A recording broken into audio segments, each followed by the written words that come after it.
Assalamualaikum warahmatullahi wabarakatuh. Perkenalkan, nama saya Intan Puspitasari dengan NIM 21104230229 dari kelas A. Saya di sini akan menjelaskan materi tentang sistem pernafasan pada manusia. Organ-organ yang terdapat di dalam sistem pernafasan yaitu yang pertama rongga hidung, kemudian faring, kemudian epiglotis, kemudian esofagus, laring, kemudian ada juga trakea, kemudian terdapat dua paru-paru yaitu paru-paru kanan dan paru-paru kiri. Kemudian juga terdapat dua bronkus yaitu bronkus kanan dan bronkus kiri. Kemudian juga terdapat diafragma. Yang pertama yaitu merupakan rongga hidung. Pada bagian hidung, udara pertama kali masuk ke dalam saluran pernafasan yaitu melalui lubang hidung. Di dalam lubang hidung terdapat rongga hidung yang berlapis selaput lendir. Selaput lendir ini berfungsi untuk menangkap benda asing yang terbawa oleh oksigen dari udara yang masuk ke dalam saluran pernafasan. Di dalam hidung juga terdapat rambut-rambut hidung yang berfungsi sebagai penyaring kotoran dan yang masuk bersama dengan oksigen. Fungsi dari hidung sendiri selain sebagai alat pernafasan juga sebagai alat indera pencium.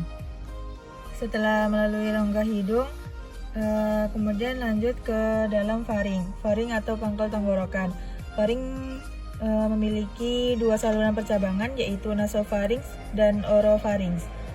Fungsi utama faring yaitu untuk menyediakan saluran bagi udara yang keluar masuk dan juga sebagai jalan makanan dan minuman yang ditelan.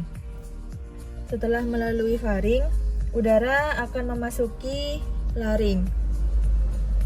Laring terletak di antara faring dan trakea. Di belakang lidah dan di depan laring terdapat epiglotis yang berfungsi mengatur masuknya udara ketika makanan ditelan, dan laring bergerak ke atas mendorong epiglotis sehingga menutupi glotis. Glotis merupakan bukaan dari trakea. Hal ini memungkinkan makanan menuruni esofagus menuju ke lambung. Ketika makanan menuju ke lambung, glotis terbuka sehingga udara akan masuk ke dalam laring.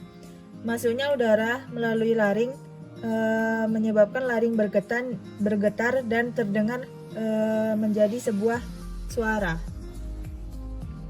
Kemudian setelah dari laring menuju ke trakea atau biasa disebut juga dengan tenggorokan. Trakea berbentuk seperti pipa dan panjangnya lebih kurang 10 cm yang terletak di sebagian leher dan sebagian rongga dada. Di dalam dinding trakea terdapat 3 lapisan, yaitu lapisan terluar yang terdiri atas jaringan ikat, kemudian lapisan tengah yang terdiri atas otot polos dan cincin tulang rawan, dan lapisan yang terdalam terdiri atas jaringan epitel bersilia yang menghasilkan banyak lendir yang berfungsi untuk menangkap dan mengembalikannya ke hulu saluran pernafasan. Benda-benda yang asing akan masuk ke dalam paru-paru bersama udara pernafasan. Dan trakea ini berfungsi untuk menyaring udara yang kita hirup dan juga akan bercabang ke bronkus. Setelah dari trakea terdapat bronkus. Bronkus merupakan cabang dari batang tenggorokan yang jumlahnya sepasang. Yang satu menuju ke dalam paru-paru kanan, kemudian yang satu lagi menuju ke paru-paru kiri. Kemudian di dalam bronkus terdapat percabangan saluran-saluran kecil lagi yang biasa disebut juga dengan bronkiolus. Bronkus ini bercabang-cabang menjadi saluran-saluran yang menjadi halus, dan sel-sel epitel bersilianya berubah menjadi sisi-sisi epitel. Kemudian udara memasuki alveoli. Alveoli kumpulan dari alveoli biasa disebut juga dengan alveolus. Alveolus merupakan saluran udara buntu yang merupakan saluran akhir dari alat pernafasan.